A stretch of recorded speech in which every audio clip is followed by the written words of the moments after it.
Hello and welcome to the Brewed Awakening podcast. We're just excited again today, like we're always excited. And we got a really fabulous guest to talk to today. Actually, we were on her podcast yesterday. Think of that. Hello, welcome to Brewed Awakening. Grab a coffee and get ready to awaken real, tangible, and lasting results through this podcast. I have a question for you. Do you have a to-do list? Of course you do. It's hard to survive without it. This is the transactional part of your life. The more empowering question is this: do you have a to-be list? This is the transformational part of your life. In this podcast, we will discuss topics that will inspire you to become the great person you were destined to be. The circumstances you find yourself in today do not determine where you will be tomorrow. So grab a coffee, awaken the transformation within you. I'm Robert. And I'm Ruth. It's time for your Brewed Awakening.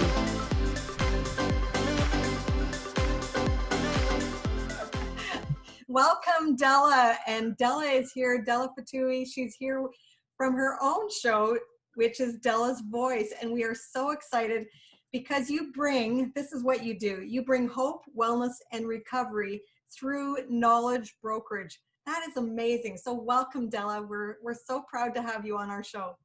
Woohoo! Thank you so much. I'm so excited. I'm usually the one interviewing, so you can imagine what a treat this is for me right now. Well, that's absolutely awesome. And what you do and what we do, we know from our hearts that our values align. And so we are so excited to hear about your story with mental wellness. And the reason I'm saying mental wellness is because you are doing well. And we know you have a story. So why don't you tell us a little bit about, first of all, where you're from, how you got to where you are right now doing a podcast?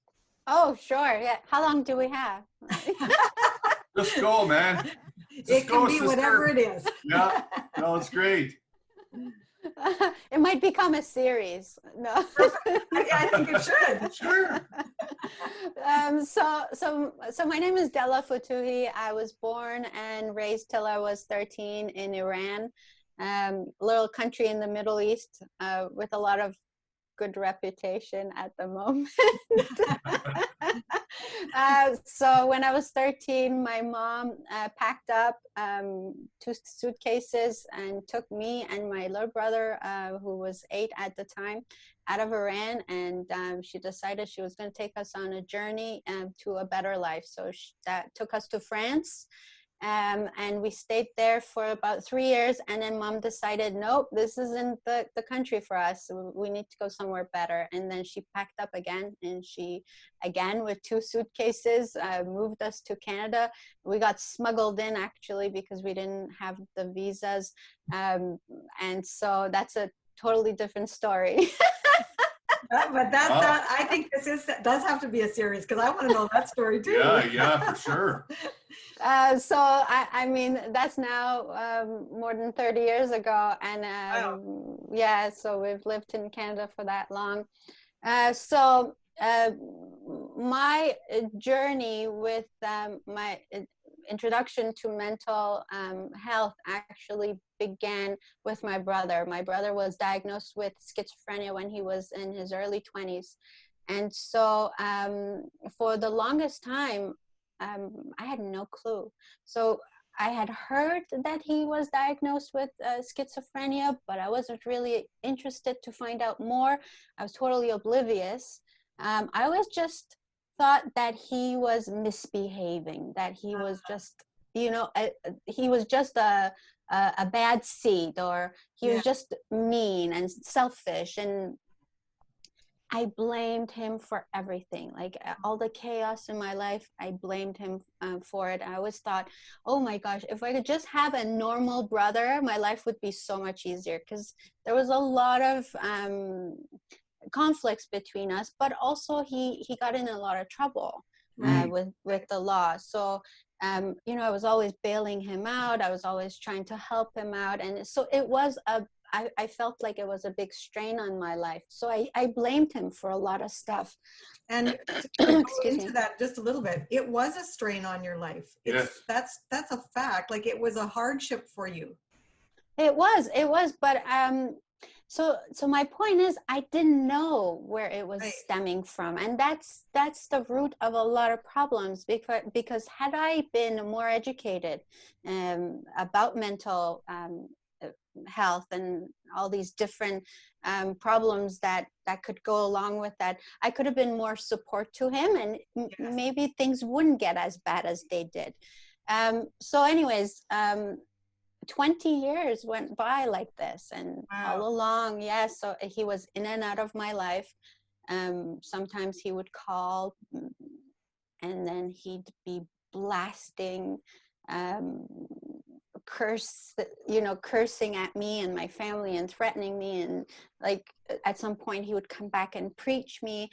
And it was always like these ups and downs. Like Right. I never knew what could come from my brother So because of. were you afraid and fearful of Oh, your brother? sure. Yes, of course. And you know what? Sometimes he would call and he'd be so nice and he'd be like the sweetest person. And then a week later, he'd call me at 3 a.m. and telling me he couldn't sleep, that he wished he wished I would be going through that my life would become hell. And so I could tell that he was in a lot of trouble. Right. So fast tracking here, because we only have half an hour. What page are you on now? I think we need to do a series, because there are so many questions I have in my mind now. Like, so I do have a question about because we're talking about your brother who was a schizophrenic.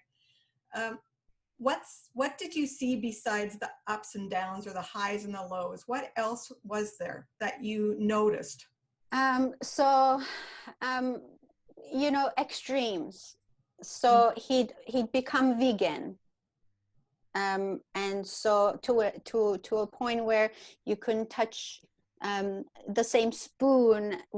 We're not allowed to cook with in the same pot, or as he wanted food. And so like it was extreme. Or he'd become completely religious and just completely immersed in the church, and that's it. That's all he would do, like night and day, study the Bible. And then he would all of a sudden then say, no, screw that, I'm done. And then he'd go the other way. Like he'd be on drugs, and then he'd be drinking, and then he'd stop all of a sudden, totally. So it was extreme. So that's what again, with his mood too, one moment I was the nicest sister in the whole world, the next minute I was a bitch, and like all these different emotions. Yes, real roller coaster. So it was a strain on me and my family and my relationship with my husband, who tried to be supportive, but he was only willing to go so far. And my mom, because this is her baby, Right. she brought him over to a different country where she had hopes and dreams for him. Right. So a lot of different emotions. But it wasn't until 2017 when my brother was back into my life again. And this time it was totally different, because now I got to really witness what he was going through. You know what I mean? Yes. So he was staying at my mom's. He had lost his apartment again. He was on the streets, and so he called us from St. Mike's, and he said that he had broken his shoulder, and he needed us to go down there to visit him, if I could bring him a sandwich. So we did. And as soon as I saw him, I knew he was homeless. Just from... And that's heart-wrenching. This is your brother. Right. Isn't it? Yes. Wow. So so we brought him home, and he was staying at my mom's. And mom had a spare bedroom where he stayed. And we noticed that as the days went by, he wasn't sleeping during the night. He was listening to like just constant music, it was like this beat had to constantly be there. And all of a sudden you'd hear like banging on the table or on the walls, and him constantly talking back to these. It was like he was having a conversation, but we could only hear the one side. Right. And really angry conversations, as if he was trying to protect himself. He was trying to defend himself. He'd go into the bathroom and lock the door, and he'd stay in there 3, 4 hours, 5 hours. Wow. And I thought, maybe this is like the one place where he can go and, I don't know, feel safe. Yeah. So this was the time when, for the first time, I finally opened up, because I really wanted to help him. Right. So, it's hard to talk about stuff like that because of stigma. I come from a culture where we don't talk about things like that, right? I don't think you're the only one. Yeah, we hide it really well. Yes. So I opened up to a friend. And this was the first time? This was the first time. Wow. Because he was really suffering, and we were all suffering with him. So I opened up to this friend who worked at a women's shelter. And I said, do you know anything about schizophrenia? And she's like, oh yeah, I know lots of people who are suffering from schizophrenia. I said, yeah? She's like, yeah, like, it's no big deal. I said, yeah, my brother, like he's like this. She's like, yeah. I said, and he's always smoking pot. She's like, yeah, they all do. I'm like, you could finally breathe. Yes. Because you weren't alone. Someone who totally gets me. She's not judging me. Right? She's like, this is totally normal. What are you talking about? So that was such a relief. That was such a relief for me. And so that gave me the strength now to open up more, like talk about it. And then she suggested I'd call this place called CMHA, which is Canadian Mental Health Association. So I called that number up, and there was a voicemail. And the voicemail said, we'll call you within 48 hours or 2 business days or something like that. I think I left that message, probably like 20-second message, and I was crying the entire time. Yes. And it was within 10 minutes I got a call back. Oh, that's good. Yes. And so that was 48 hours. Yeah. So that was the start of this journey for me. Because this is where I got introduced to so many tools and resources and education, and that allowed me to now be more confident, to be more knowledgeable as a caregiver, because that's really important. Wow. So I'll give you a break so you can if you want to jump in. Awesome. But I think your main point there is to tell the viewers or our listeners to, if you have an issue or a problem and you don't know how to cope with your family member, your friend, or yourself, please reach out to someone. That's so important. Yes. Don't keep it to yourself. Yesterday, I started telling you that I had learned the 3 A's. Yes. And then I had forgotten one. Yeah. And then I remembered, and I was going to share that with you today.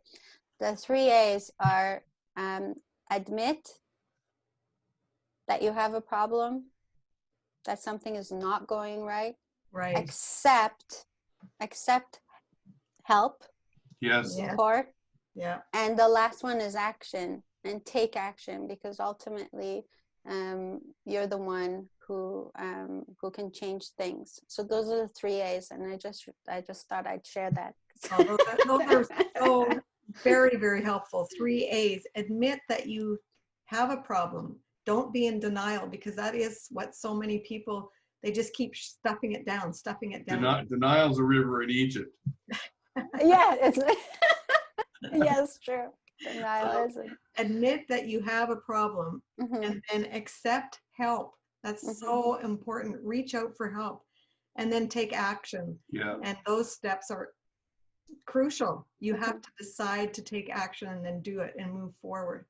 Yes. So do you have anything to say or add to that? No, I want you to keep going now. Tell us more about how that journey looked after you went through a couple of those A's. Yes. I wanted to know, you showed us some paper before. What page are you on now? I don't even know, because if that's 11 pages. Okay, that's wonderful. So what happened next was that when I reached out to CMHA, they offered me some resources. So there was a course that they said is available to all caregivers. It's called Family Caregiver Education Program. Yes. And so here's what I want to suggest is this, that once we reach out, there's all these resources that come to us. Some of us have a big wall up. We just don't want to go there. Yes. But fortunately for me, I was open. Maybe it was the place I was in. Maybe it was the desperation. I don't know what it was, but for me, it was like, just give me, like, whatever you have, I will take it. Like, I will do whatever you can give me. You were ready. Yes, to move forward, yes. take action. Yes. And so I attended that course with my mom. It was a 10-week program, and it was mind-blowing because we were introduced to so much information, first of all, on what is happening with my brother, and we never knew, we never understood. Wow. Here's the kicker. As Mom and I educated ourselves, things were becoming more settled. Okay. Because now we knew what to do, not to aggravate him more, or we knew how to, if he did something or he said something, it wasn't really meant for us. You learn that what you see is the mental illness, that you need to be separating the illness from the person. Yes. And that was such a distinction for me because I never knew how to do that. Amazing. Because your illness does not define you. Absolutely. Yes. That's so true, right? I never knew that. So that was amazing revelation for me. Another thing I learned were the 4 C's of mental health. And so the 4 C's of mental health are like this. Okay, I'm gonna make sure I remember this properly. Okay, so I didn't cause it. Yes. I can't change it, and I can't control it. Yes. I'm writing it down. Yes, and the 4th C is, but I can learn to cope with it. Right. Correct. Okay, let's just recap there. Okay. I can't cause it, or I didn't cause it. Right. So it's not my fault, like it's not my fault. We were saying yesterday. I can't change it. That's right. I can't control it, but I can learn to cope with it. Yes. Those are awesome. The 4 C's. Absolutely. Yes. Some more tools for your toolbox. See? Yeah, exactly. So that was like, wow, I can't believe it. Just the idea that I didn't cause this. It's not my fault. What my brother's going through is not my fault. I didn't do this. You know, it's not because I ignored him. It's not because of something I did, which lifted such a big burden off my shoulder. Right now, I was free to help him. Right. Another thing I learned was that it's important to remember to lovingly detach. That's really important. That's a great one. I love that one a lot. That's so good. Not to take things personally when they say something to you, because that's our natural instinct, is to say, what are you doing that to me for? But it's not about that. Yeah. It's not. So to detach yourself from this situation would be like this for me. Even though my brother's suffering, I'm still allowed to live my life. Yes. So yes, I feel compassion. Yes, I'm available to help you, but I still am a person. I still am a human being that needs to live her own life and have a family. I have my husband, my son, and I need to be able to enjoy that as well. Yes. And not be so involved in this situation where I stop living my own life. That was you don't need to feel guilty for enjoying your part of life. Yes, absolutely. So another tool, right? And something else I learned was that in order for me to be a better caregiver, I need to really concentrate on my self-care. Absolutely. Oh, wow, that's powerful. Yes, we love that. Taking care of yourself first so that you can actually care for your brother. Do you know that one day I was going through a really rough time during all of this, and one of the resources I had available to me was a phone number for a crisis hotline. And so I had gotten to a point where I think I've spoken to you about this before, where I literally felt like I was going to stop breathing. My heart was racing and I was panicking. I've never felt that anxious before in my life. So it was scary for me. So you were really spiraling down because you were overwhelmed and you were too emotionally attached? Listen, I got phone calls in the middle of the night from my brother that my mom is trying to poison him. And I would call my mom and she'd be up. This was like 3:00 in the morning. She'd be like, I'm in my room. My door is locked. I don't even know what he's doing.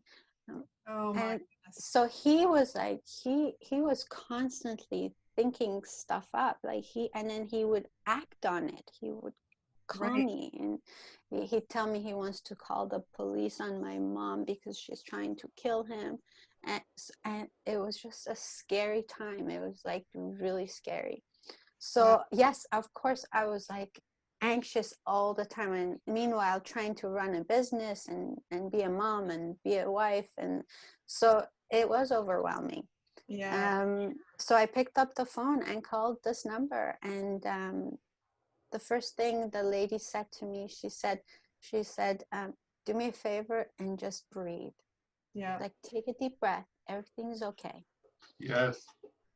And so right after that, she said, you know, what you're going through is caregiver stress syndrome. Yeah. Wow. I was like, what the heck is that? She's like, that's normal. A lot of caregivers go through that because you forget yourself. Right. You forget to breathe. You forget to eat properly. You forget to sleep properly. You forget to just do just your basic necessities in life. You forget, and so you drain yourself, and you're done. You have nothing else to give, right? Yeah. So you become done. Yes. So you can relate to that, Ruth, right? I mean, I can, and I didn't have the crisis hotline to call when I was going like that, going downhill, but I love that term, caregiver stress fatigue, because that's exactly what it is. And you're just done. Yeah. So here's an analogy that I was given. It's like this. So you're a caregiver in someone's journey, and there's a ladder, and your loved one is climbing the ladder, and you're right behind them, right underneath them, trying to push them to climb up. And at some point, they give up. They have a relapse, or they get tired, or they're done. So what happens is they give up, they let go of the ladder, and they topple over. And guess who's going down first? Mm-hmm. Yes. Right. You as the caregiver, you go down first, and they fall on top of you. Now it's hard for you to get up, right? You can't even get up. That's a great mental picture. Yeah, that's a great analogy. So instead, we're supposed to put up two ladders side by side. And you have your own ladder you're climbing on, and your loved one is climbing on their ladder, and you're guiding them, you're mentoring them, you're coaching them. And this way, if they happen to have a relapse, they fall down, but you can still help them get up. Right. So you're not on top of you. You're still. Yes. Yeah. Wow. That's so I thought that was really helpful for me too when I heard that. Well, that's not only helpful for you, that's a great analogy for our listener too. To kind of have that mental picture in your head of how it works, and so you won't fall down and be going down that hole, I guess is the best way to say it. Yeah. So what did you do after you called that crisis prevention line? And she said, because I love what she said, that is so important. Take a second right now and just breathe. Mm-hmm. And we all need to know how to do that. We need to breathe. Yes. So breathing is such a normal thing for us to do, but really breathing we don't do we? Like we really have. Yeah. But now I'm used to it now. I meditate, and I found tools as a result of opening up, admitting and accepting help, right? And taking actions. I found tools that have helped me along for the past 3 years. And I mean, I owe it all to my brother. My life has changed completely. And I always tell them, I've thanked them so many times for, I think if it weren't for him, and if it weren't for me trying to help him, I would have never discovered all these different tools, and self-development as a result was a big gift to me, because I always took that for granted. So another thing that I owe to my brother is my spirituality, because he was always spiritual, and he always told me, Della, your life's hell and you don't know it. And I always used to say, oh, shush, like, stop preaching, right? I used to get tired of hearing that. But what he meant was real. What he meant, I understand now, because I didn't have a higher power back then, and now I do. And that's really made a big change in my life. So.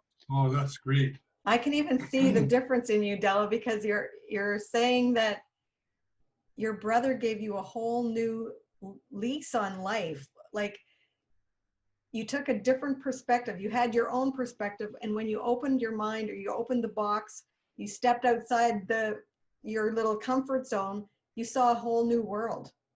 Absolutely. It was such a gift. That's why I think every challenge that we face in life, although it might seem so overwhelming at the time, there's always a gift at the end. That something, if you just keep our mind open, and if we are willing to open up and learn and experiment, and I mean, just so much. I can't tell you that. I mean, I look back, it was a tough journey, for sure. But without going through that, I wouldn't be here today. Right. It made you realize all these different aspects of wellness, and you're coping with different things now, using different strategies, and you're thriving because you're on your own ladder now. Yes, absolutely. I mean, when I started going to CMHA, they gave us a big, huge binder, right? Like it was huge. And so we put that on the table, and my brother noticed that, and he asked about it. He's like, "What is that?" I said, this is a program we're taking so that we can understand how to help you better. And he really appreciated that. Good. He actually said, "Thank you for doing that," because I mean, that had never happened before. Right. So how is he doing today? So my brother, I'm happy to tell you that he's good. He lives a quiet life. He's very gracious. Like he lives very content. He's kind-hearted.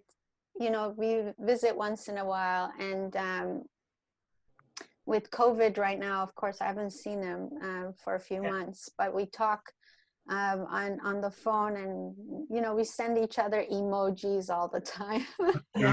Loves and kisses. My brother is he's my savior. Wow, what a treasure that is, for you to be able to say that today after such a difficult journey. Because I know you're saying, it changed your life, and he's your savior, but that doesn't take away the hardship that you went through and your journey. You just become stronger, and you're using the tools that you were given, and now you're spreading your light and love to the world. Right.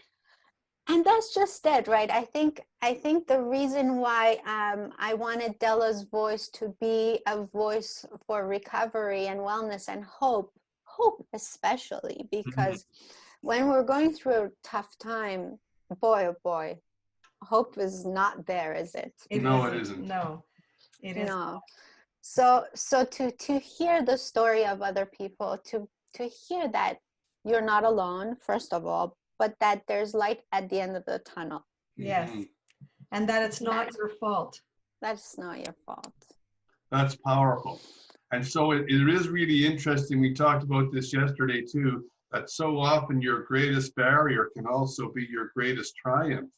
Yes. So that's so wonderful to hear you position that and let the listener know how you're doing. It's great. I have another question regarding your family, because we know that this was really hard on you because this is your brother, but it's also hard on your children and your husband and your mother, and the relationship between you and your mother, and the relationships between friends, because you don't know if you can say anything to them because they don't understand. How did you cope with first of all, your husband? Let's talk about that first.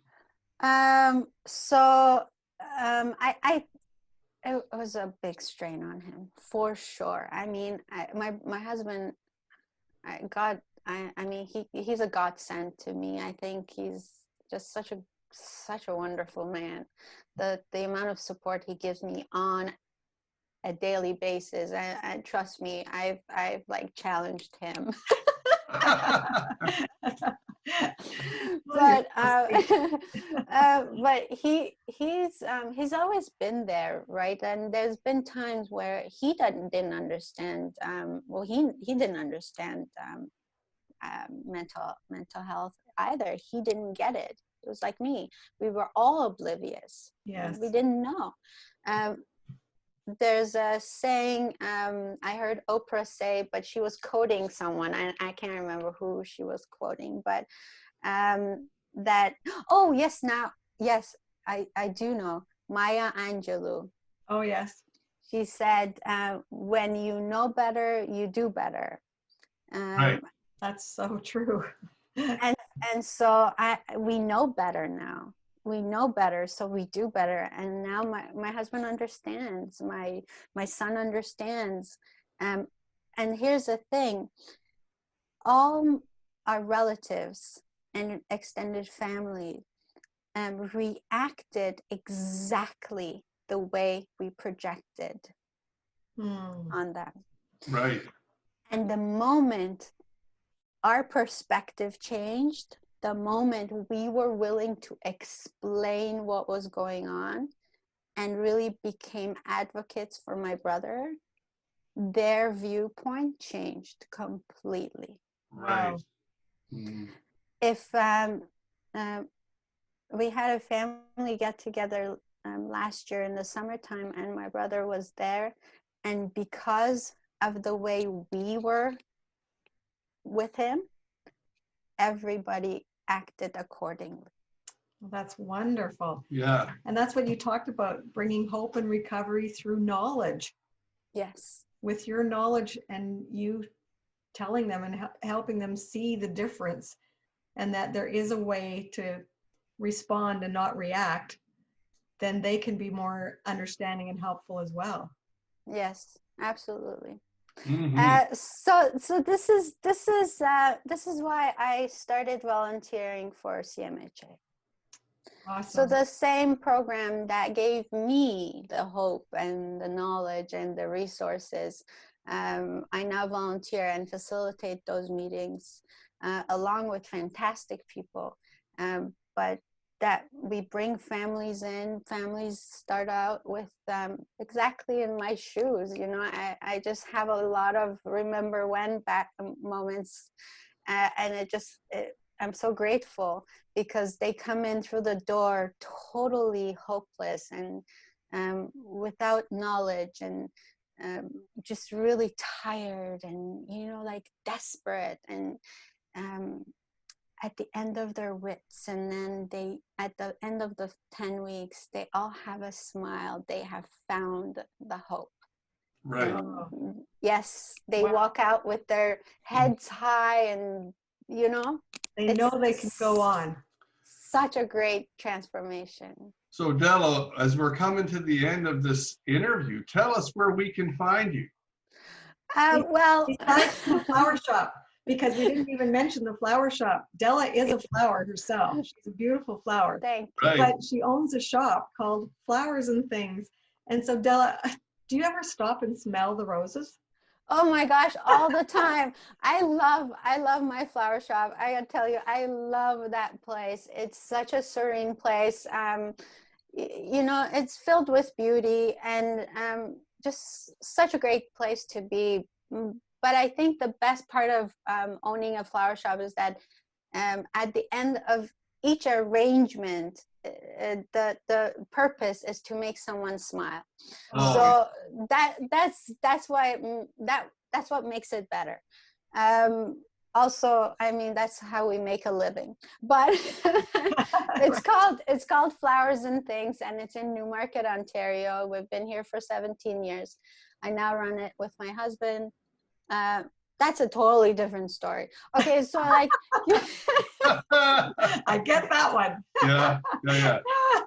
because working with your spouse is not easy, right? I mean, we learn to work better together, but you know, most of the time I'm the boss. I get it. So that's Play the boss. yeah, right. So that's the flower shop. But so we're www.flowersandthings, flowerandgiftshop.com. But my passion is Della's voice. And so like you mentioned, Della's Voice is a talk show that I do on Facebook where I bring people who have something to offer the world that brings hope, recovery, and information for wellness. It's really to inform, inspire, and motivate people to change their lives for the better. And so that's what Della's Voice is. And I'm on Facebook, Della's Voice, on Instagram as well. And I also have a YouTube channel, Della's Voice, where my interviews are. So there we go. Great. You are just doing amazing things. I love what you do. Thank you. And thank you for taking the time out of your busy life at the flower shop, Flowers and Things. It's my pleasure. I love you guys. Thank you so much. I also follow you, and I think you guys are fabulous. And I think you're, like I said, the power couple, the power Verbree couple. Oh, wow. Thank you. And so blessings to you. Keep doing And to what you're you. doing. Keep sharing your love and light to the world. And we Thank love you, Della. Thank you so much. Thanks Love again. you back, guys. Thanks so much. Bye. Bye. Thanks. Thanks for tuning in at Brewed Awakening. If you found this episode inspiring today, please rate, review, and subscribe to our podcast and help us reach a greater audience to inspire more people. Or if you have a question you'd like us to answer on the show, please send us a line at info@brewedawakeningpodcast.com. Again, that's info@brewedawakeningpodcast.com. So let's miraculously transform the world together. Until next time, enjoy your coffee. And remember, wake up and live.